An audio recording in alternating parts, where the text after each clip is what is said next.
Hey guys! So, in today's video, we will be showing you Riahs tips and tricks of her tie-dye.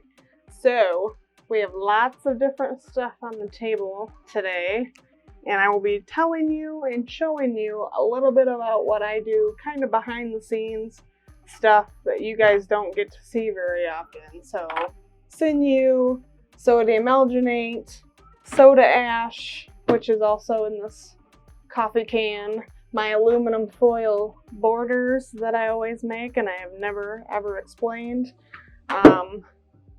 So let's get to it.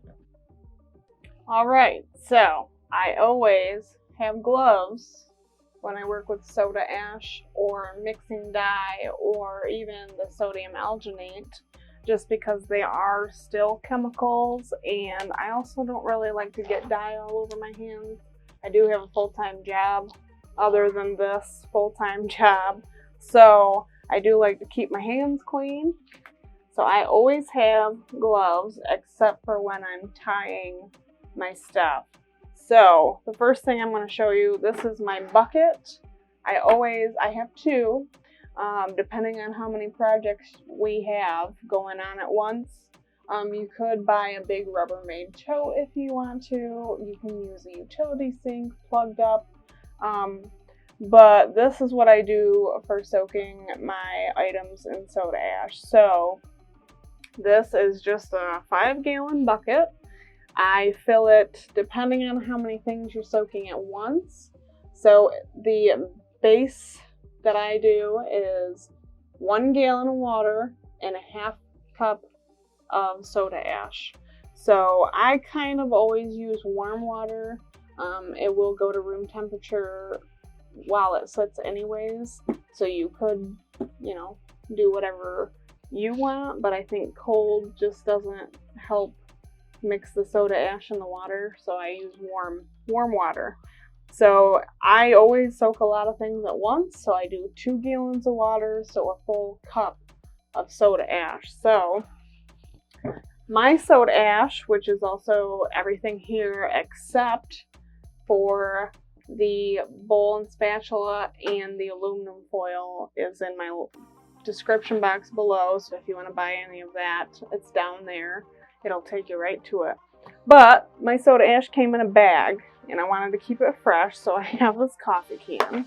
It is a white powder, and you should wear a mask when you're working with this, because if you inhale it over so long, it can start causing issues. But I just have a half cup measuring spoon in here at all times. It's just a fine powder. So what I do is I fill up, you can see all that dust. Not good for your lungs. So yes, I'm being bad right now. So when you soak your stuff, I use the warm water like I said, do the measurement that I said, and I already have stuff in here. So you can see here's a tapestry, sopping wet. All I do when it's ready, I soak everything for 20 minutes. I do leave it in there longer sometimes if we're busy. Family time, work, everything, that life throws at you, you can leave it in here longer. It's not that big of a deal. The only thing that might hurt it a little bit is if you leave it in here too long and your water starts getting funky, it could start changing your whites into a dingy color. So just keep an eye out for that, that's all. So all I do with this when I'm ready to tie-dye, I wring this out as much as I can, get all the excess dripping soda ash water off of it. And my washer has a spin cycle, just a spin cycle, so it'll take all the excess water out for me. If you don't have that option, you just really gotta wring it good. Wring it out really good. So that's what I do with that. 20 minutes, wring out the water, put it in your washer if you have this option, do the spin cycle on it, and then it's ready to tie. So that's pretty awesome. So that's it for the soda ash. That is in the description box. in every video. So if you can't find it, let me know, but I'm pretty sure it's there. So that is that. Like I said, you can use a Rubbermaid tote or whatever you have that can hold liquid. The next thing I'm going to show you, and I don't need gloves for this, is the Sinew. So I kind of want to reuse this because I don't want to be wasteful. I'm going to need it for the sodium alginate, whatever. Okay. So Sinew. You can get this at a lot of places. I do have a link in the description box below, like I've already told you. I got this one at Hobby Lobby. You can get them at Michael's. You can get them at pretty much any craft store. But like I said, I already made it easy for you, and I got all the links in the description. So literally, click that link. It'll take you to it on Amazon. You buy it, boom, shipped to your door. Okay, so this is if you don't know what Sinew is already, this is artificial, but real Sinew is actually deer tendons.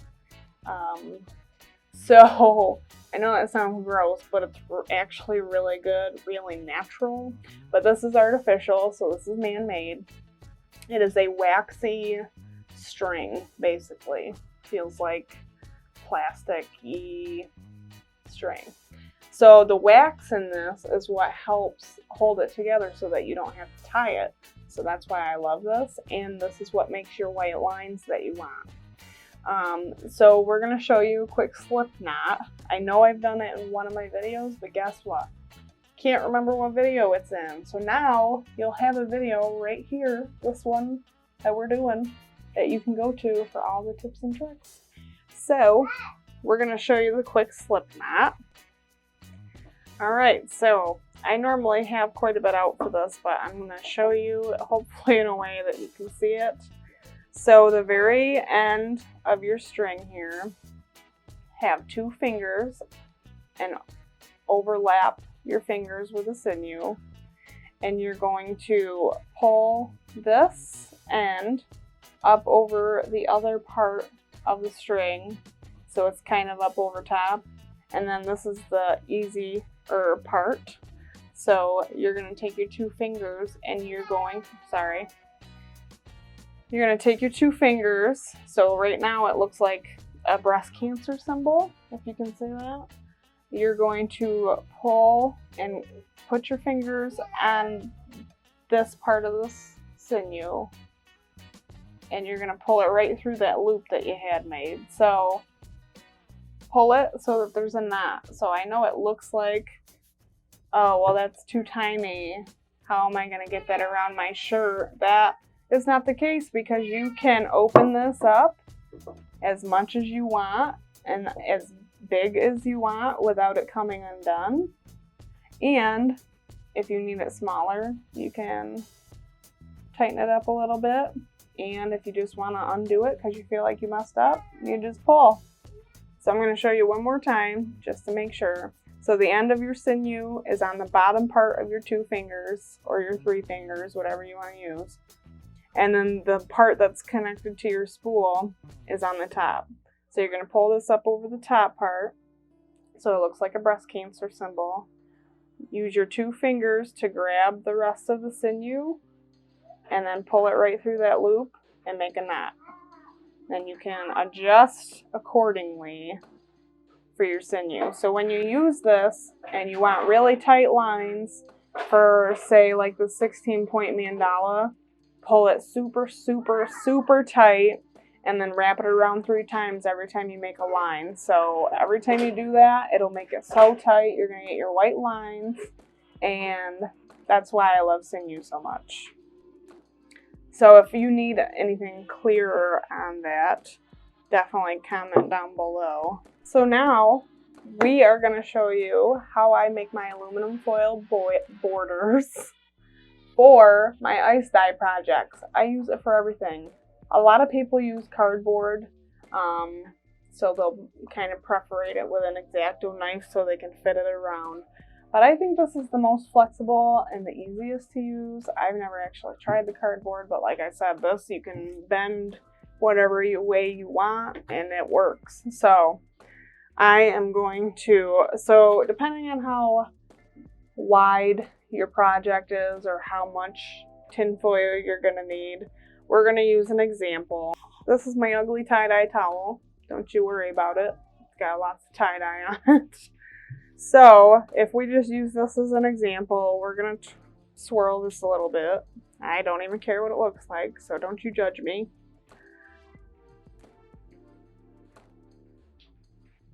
Just for presentation purposes.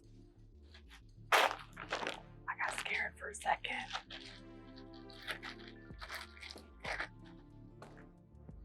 Oh, not big enough.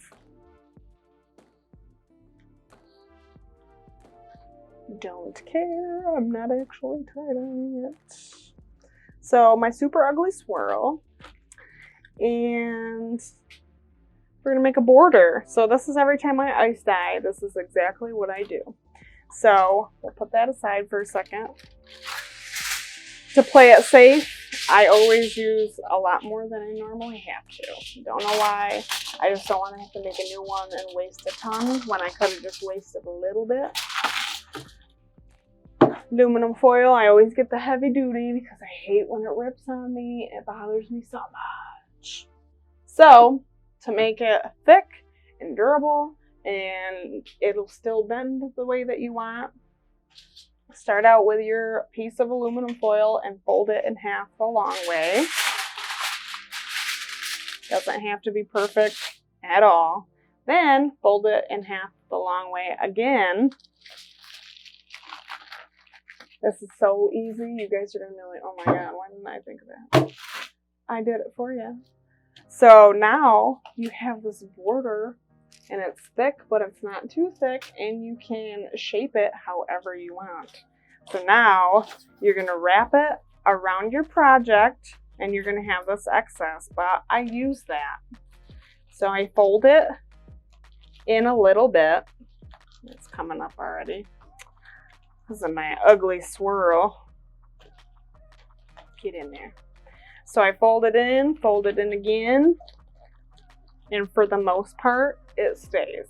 Depending on how complicated your design was, like my mandala, I actually used rubber bands to keep it in, so I'm not wasting a bunch of space for my ice. I want it to keep the ice where I want it. So like for a mandala, like I said, when you got those little tiny points, I put rubber bands around my aluminum foil to keep that in instead of having this big old space where ice is just melting on my rack. So this is my ice dye borders that I make. Fold in half the long way, fold in half the long way again, and it is really flexible. You can bend it out if you have to. You can bend it in if you want to. If it's not staying, you can use rubber bands, but the problem with the rubber bands, and you probably have seen it, some of my videos where I'm starting to dye my project, I have rubber bands on there, but sometimes it looks like that, like it's squeezing together, so you gotta use really, really, really stretchy rubber bands for that.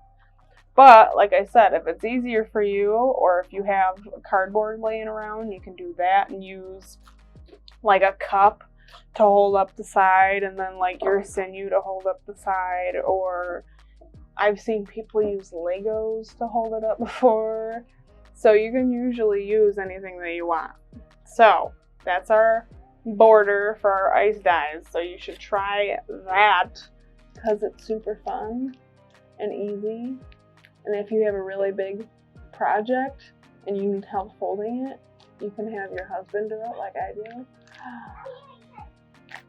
Okay, so next is sodium alginate and thick water dye.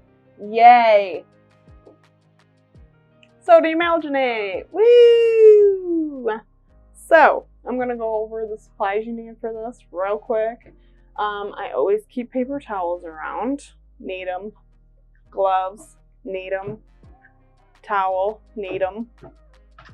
I have a 1 teaspoon and a half teaspoon, just in case I need one or the other. I have a mixing bowl and spatula, and you can see I use this one for dye because I use it for dye. But don't use it for your food after you use it. Just keep it for your tie-dyeing. Same with the bowl.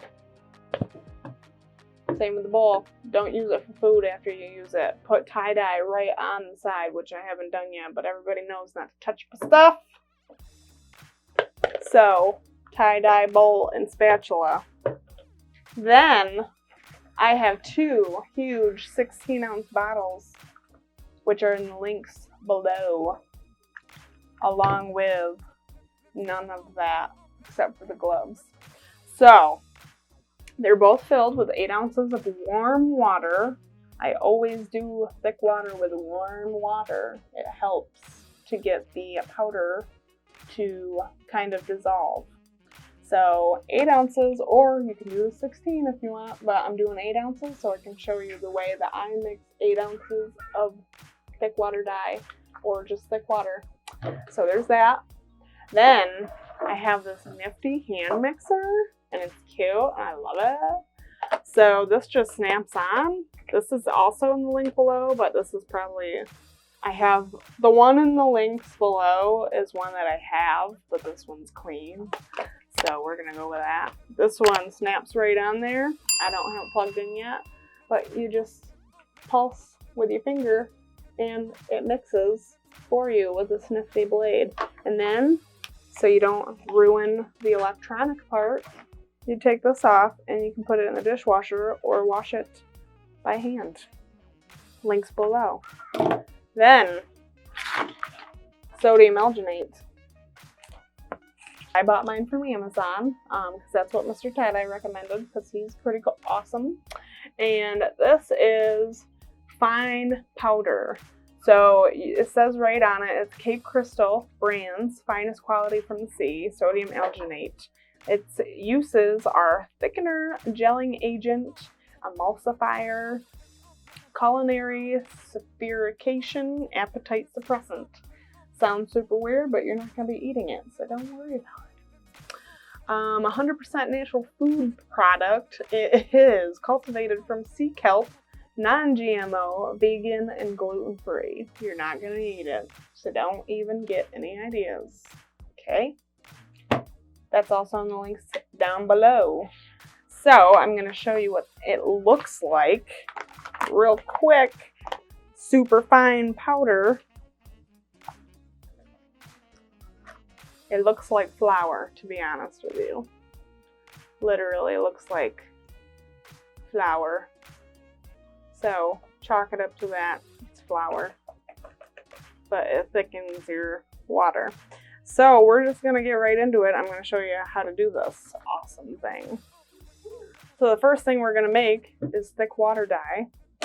Or not dye, sorry. We're just doing thick water. This is when, if you've checked the 4th of July 2-color swirl or the 4th of July peace sign, I use my thick water to keep my white sections white. Highly recommend doing that if you want your white in there. So I have my 8 ounces of water, warm water, and I'm going to put it right in my bowl. Alright, so I have my 8 ounces of warm water in the bowl. You can't really see it. So what we're going to do is it is 1 teaspoon of sodium alginate. So I already have my teaspoon in there. You can level it off, or I kind of sit here and bang it against the side until it looks pretty level to me. So that's what that is. It looks like flour. So I'm going to dump it right in there.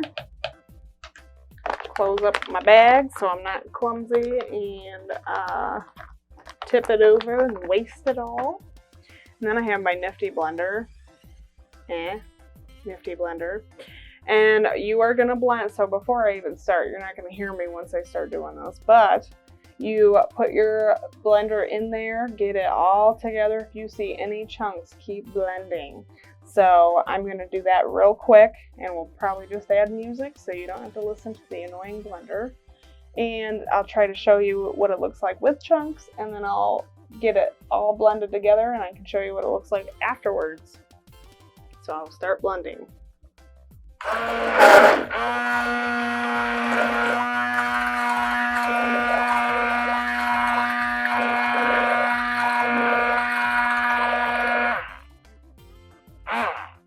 Okay, so I didn't mix it for very long, but that looks super chunky and super gross.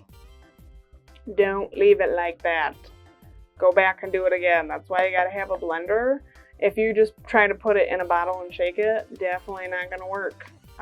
So we're gonna blend again.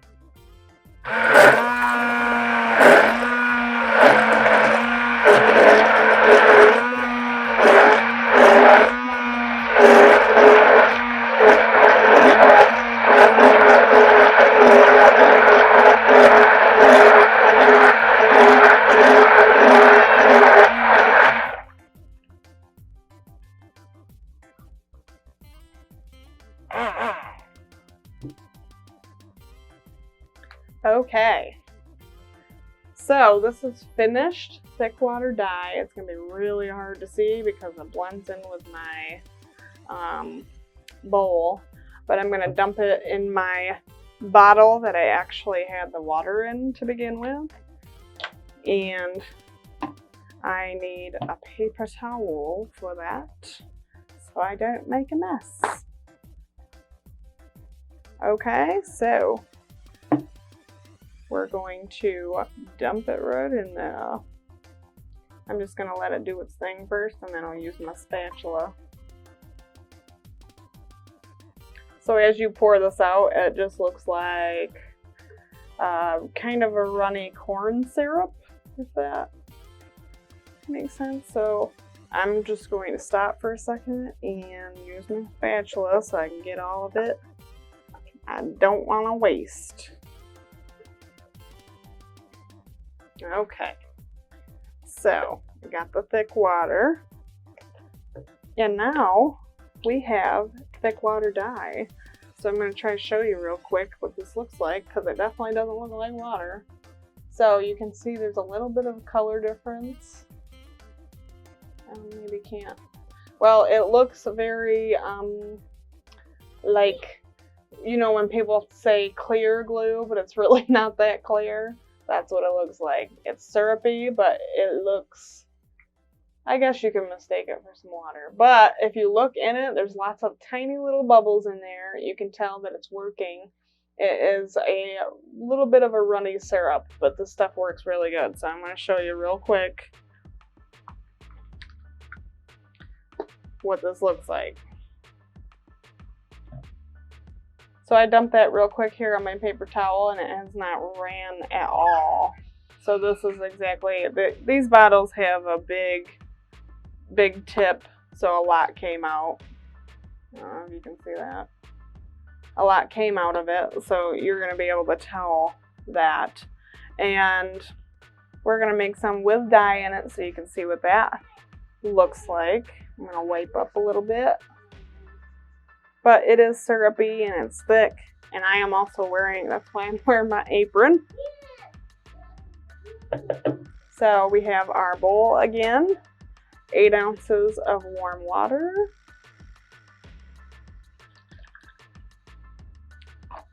And this time, because I feel like the dye actually makes it too thick. I have made dye using that exact recipe before, and it makes my dye, my thick water dye with any color that I use, it actually makes it like jelly, like really thick jelly, and it's kind of hard to use a little bit. It should come right out, but I use needle tip bottles too. So right now I'm actually going to do a half of a teaspoon because I'm going to add dye to it. So I'm just going to dump half of a teaspoon in there. And like I said, you want to start kind of low when you're going to add dye, because if you put 3/4 in there and it's too thick, you're going to be like, crap, what happened. So we're gonna blend that real quick.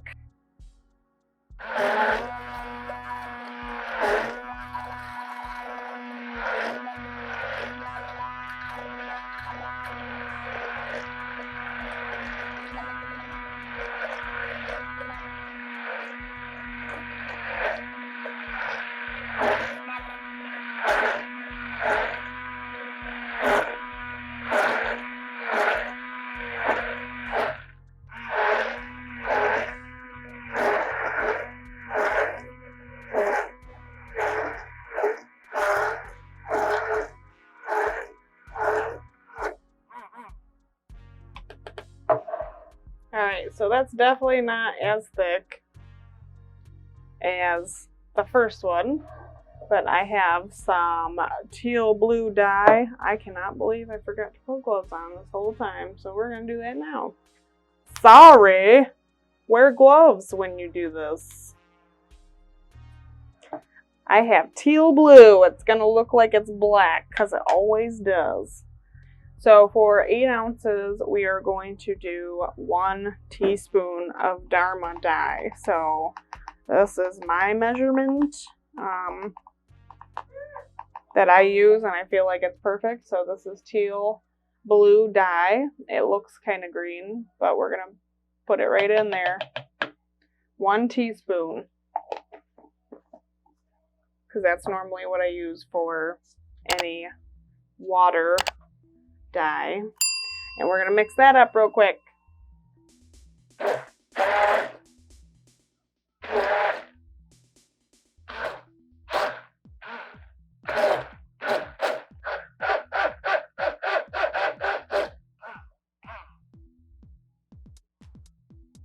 Looks black, doesn't it? So you want to check to see if you should add more dye, but that looks pretty darn thick to me. It's not watery, and it will do the job. If you end up putting it in the bottle and you think that it's not thick enough for you, I would dump it right back in your bowl and add another 1/4 teaspoon. I definitely wouldn't do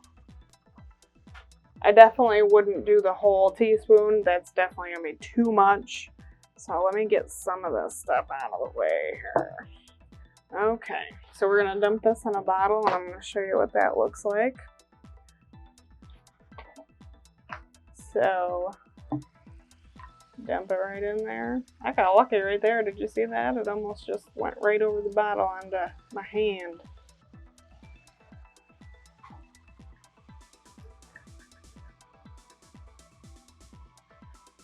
And I never waste what's left in there, so we're gonna scoop that so it'll come right into the bottle.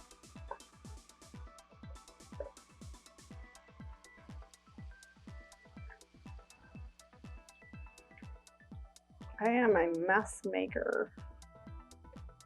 Well, so now I'm gonna dump this on here, show you what it looks like. So this is teal blue dye.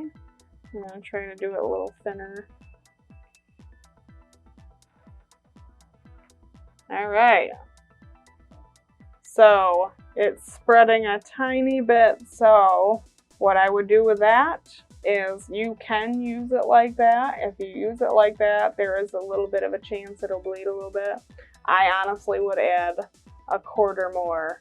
But sometimes, depending on what color this is, it works really good with 1/2 teaspoon. So that's why I'm showing it to you that way. With the darker colors, they tend to bleed a lot more anyways. So 3/4 should be plenty for your thick water dye for that one. I'm going to show you real quick what it looks like when you use a whole teaspoon. I feel like it'll be beneficial to show you that. You might actually like it like that. You never know. I have emerald green right here, ready to go, and I have it in a fine tip bottle. I'm going to show you. It doesn't really jiggle a whole lot. You can kind of hear it a little bit. I'm going to show you what that looks like.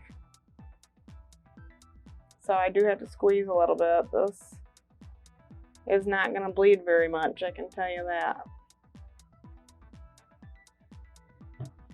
So this is 1 teaspoon of sodium alginate with 8 ounces of water right here and 1 teaspoon of emerald green Dharma powder. So if you really want to make sure it's not going to go anywhere, that would be a really good measurement to use. However, when you do use that, make sure you have a cuticle pusher. This is what it looks like. That basically when you dye whatever you're dyeing, so let's say a t-shirt, and you use the 1 teaspoon of sodium alginate, 1 teaspoon of dye, and the 8 ounces of water, you will make your line for an outline or whatever you want to do. And then after you put it on there, you're going to use your cuticle pusher and you're going to push down into your fabric over and over and over again. Try to do it in clean lines. And once you do that, that's just to help push the dye down into your fabric. And then you'll have to do it on the other side. But it does make really good lines. So I do like that measurement as well. But of course you can always play around and see what works best for you. But if you see, it doesn't go very far. I'm just pushing it around now, but there is a dark line where I actually put it to begin with, and I was just spreading it around. So I would definitely try it a couple of different ways, but I wanted to show you what it looked like. Alright you guys, so that is Riahs tips and tricks of tie-dyeing.